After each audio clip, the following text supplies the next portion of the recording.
fluff writing advice. Cut the fluff! Everyone has a dominant writing style. You're either an outliner or a discovery writer, a plotter or a pantser, or as George R. Martin puts it, an architect or a gardener. So, what's the difference? If we consider writing a story like going on a road trip, because why the hell not, an outliner plans a whole trip meticulously before the journey even begins. They know the final destination and all the stops along the way. They even pack a cut lunch, probably peanut butter sandwiches. Every activity is known and planned ahead of time, even something as simple as stopping to feed the ducks. A discovery writer, on the other hand, just gets in the car and drives. They don't even know where they're going, and they definitely don't bring any sandwiches. They may even run out of fuel.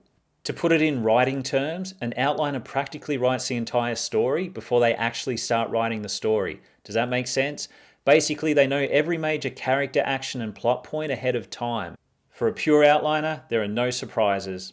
Whereas a discovery writer starts with a spark of an idea, flips open their laptop and gets right down to business, letting the writing go where it may, for better or worse. Naturally, both styles have pros and cons. Militant outliners risk being too rigid in their adherence to their outline, which can stunt natural plot and character development. Characters can end up being dragged along by the plot instead of driving it themselves.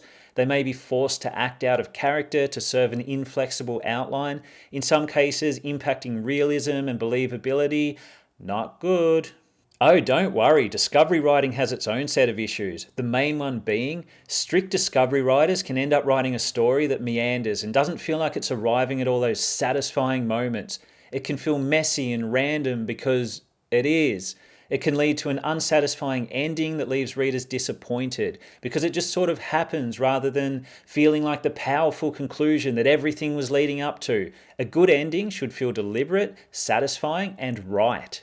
Let's talk about Stephen King, author turned political commentator for some reason, who's also a self-confessed discovery writer. He's written at least a few books that are great for the most part, but end in a meh sort of way. Sure, we had a good time, but it would have been better with a satisfying climax.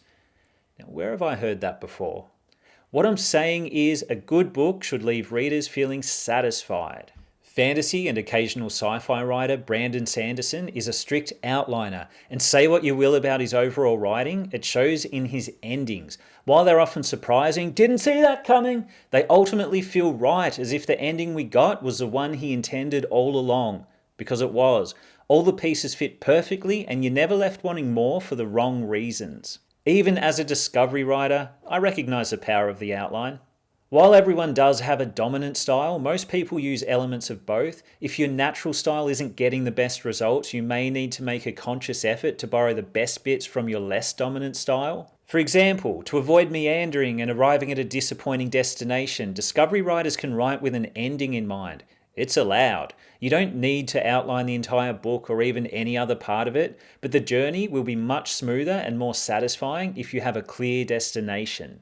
I've also found that some discovery writers tend to run out of fuel at around the midpoint of the story, and they end up accumulating a pile of half-finished manuscripts. To avoid this, it can also help to write with a middle in mind. That doesn't mean the exact middle of the story, but a critical defining moment that the tension is building up to. Think of it like hitting a writing checkpoint.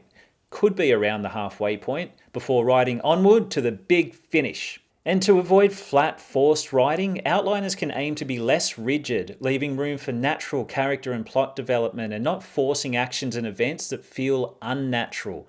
It's great to have a plan, but your characters should be free to stop and feed the ducks, eat the ducks, or even fuck the ducks if the story demands it.